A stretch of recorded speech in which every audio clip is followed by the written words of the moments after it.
ஒரு கார்த்திகை மாத கருக்கிருட்டு.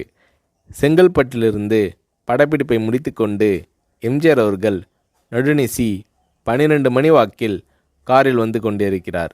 கண் விழித்தவாறே தனது காரில் எம்ஜிஆர் அவர்கள் வந்து கொண்டிருந்த பொழுது வழியில் போலீஸ் உடையில் நின்ற ஒருவரை பார்க்கிறார்.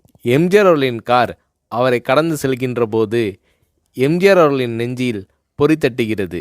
ஆள் நடமாட்டமே இல்லாத இந்த அர்த்த ராத்திரியில் அந்த போலீஸ்காரர் பஸ்ஸுக்காக காத்து நிற்கிறார் என்பதை எம்ஜிஆர் அவர்கள் புரிந்து கொள்கிறார். உடனே தனது டிரைவரிடம் காரை நிறுத்த சொல்கிறார் எம்ஜிஆர். கார் பின்னோக்கி வருகிறது. போலீஸ்காரரின் அருகில் காரை நிறுத்தி கதவை திறந்து ஏறுங்கள், எங்கே போக வேண்டும் என்கிறார் எம்ஜிஆர். பரவாயில்லை, நான் பஸ்ஸிலே வந்து விடுகிறேன் என்கிறார் அந்த போலீஸ்காரர்.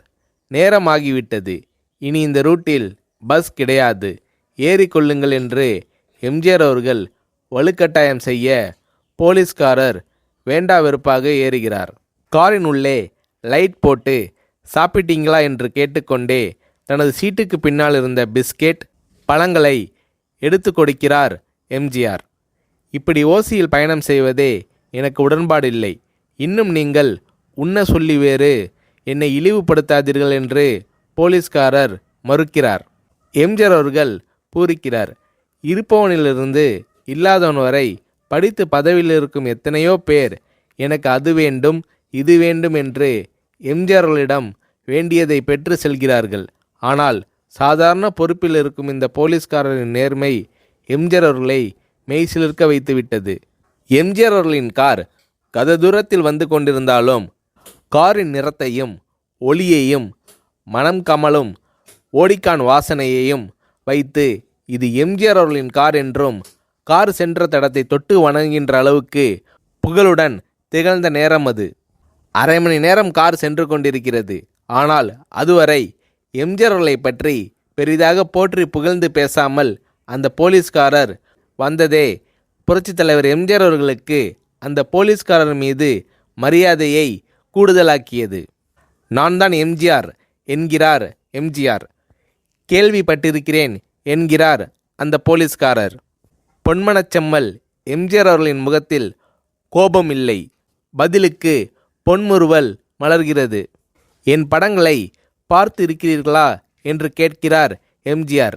நான் சினிமாவே பார்ப்பதில்லை என்கிறார் அந்த போலீஸ்காரர். புரட்சித் தலைவர் எம்ஜிஆர் அவர்கள் இன்னும் பிரமிக்கிறார். இப்போது கார் சத்தத்தை தவிர ஒரே நிசப்தம். போலீஸ்காரர் தனது வீட்டிற்கு 1/2 கிலோமீட்டர் தூரத்திற்கு முன்பே காரை நிறுத்த சொல்லி இங்கேயே இறங்கிக் கொள்கிறேன் என்கிறார். ஏன், நீங்கள் குறிப்பிட்ட அந்த விலாசம் இன்னும் 1/2 கிலோமீட்டர் தூரம் இருக்கிறதே என்கிறார் எம்ஜிஆர். சாதாரண போலீஸ் உத்தியோகத்தில் இருக்கும் நான் காரில் வந்து இறங்கினால் என் வீட்டிற்கு அருகில் உள்ளவர்கள் என்னை தவறாக நினைத்து கொள்வார்கள்.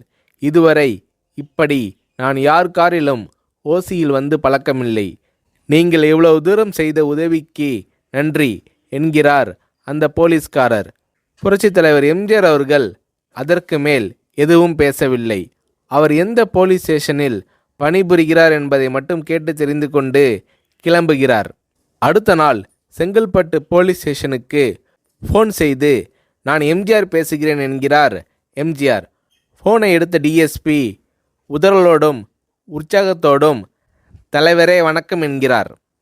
இரவு சந்தித்த போலீஸ்காரரை பற்றி விசாரிக்கிறார் எம்ஜிஆர். அந்த டிஎஸ்பி சொல்கிறார், நீங்கள் குறிப்பிடும் அவர் இன்று விடுப்பில் இருக்கிறார்.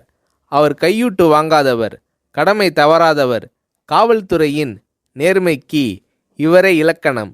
வெற்றிலை பாக்கு, பீடி, சிகரெட் போன்ற போதை வஸ்துக்கள், நாடகம், சினிமா போன்ற பொழுதுபோக்கு அம்சங்களையெல்லாம் இவர் அறியாதவர். கல்யாண வயதில் உள்ள 3 பெண்களையும் கரை சேர்க்க முடியாமல் கஷ்டத்தில் இருக்கிறார் என்கின்ற விபரம் டிஎஸ்பியால் எம்ஜிஆர் அவர்களுக்கு சொல்லப்படுகிறது. அவரை நாளை என் தோட்டத்திற்கு வர சொல்லுங்கள் என்கிறார் எம்ஜிஆர். கேட்டுக்கொண்ட டிஎஸ்பி உங்களோடு ஃபோனில் ஆளுக்கு ஒரு வார்த்தை பேச இன்ஸ்பெக்டர், சப் இன்ஸ்பெக்டர் உட்பட எல்லோரும் ஆசைப்படுகிறார்கள். ஃபோனை அவர்களிடம் கொடுக்கலாமா என்கிறார். எம்ஜிஆர் அவர்கள் கொடுங்கள் என்கிறார். பேசுகிறார். அந்த போலீஸ் ஸ்டேஷனே புண்ணியம் பெற்றதாக மகிழ்ச்சி அடைகிறார்கள் அந்த போலீஸ்காரர்கள். மறுநாள் அந்த போலீஸ்காரர் ராமவரம் தோட்டத்திற்கு அழைத்து வரப்படுகிறார். அவரிடம் பேப்பரில் மடித்த பெரிய பணக்கட்டை கொடுத்து, இதை வைத்து உங்கள் பெண்களின் கல்யாணத்தை நடத்துங்கள் என்கிறார் எம்ஜிஆர். போலீஸ்காரர் மறுக்கிறார். நான் ஏதாவது உங்களிடம் காரியமாற்ற சொல்லி அதற்காக கொடுத்தால் அது தவறு. என்னால் ஆக வேண்டியது உங்களுக்கும், உங்களால் ஆக வேண்டியது எனக்கும் எதுவும் இல்லை. நான் உங்கள் கூட பிறந்த ஒரு சகோதரனாக நினைத்து கொடுக்கிறேன், பெற்றுக்கொள்ளுங்கள் என்று சொன்ன பிறகு கேட்டும் கூட கிள்ளி கொடுக்காத கனவான்கள் வாழும் இந்த உலகில் ரோட்டில் நின்றவனை அழைத்து சென்று அள்ளி கொடுத்த எம்ஜிஆர் அவர்களின் கருணையில் நெகிழ்ந்து போய் பெற்றுக்கொள்கிறார் அந்த போலீஸ்காரர். பிறகு ஒரு தேதியில் புரட்சித் தலைவர் எம்ஜிஆர் அவர்களே சென்று அந்த போலீஸ்காரரின் 3 பெண்களின் திருமணத்தையும் நடத்தி வைத்து வாழ்த்தி இருக்கிறார்.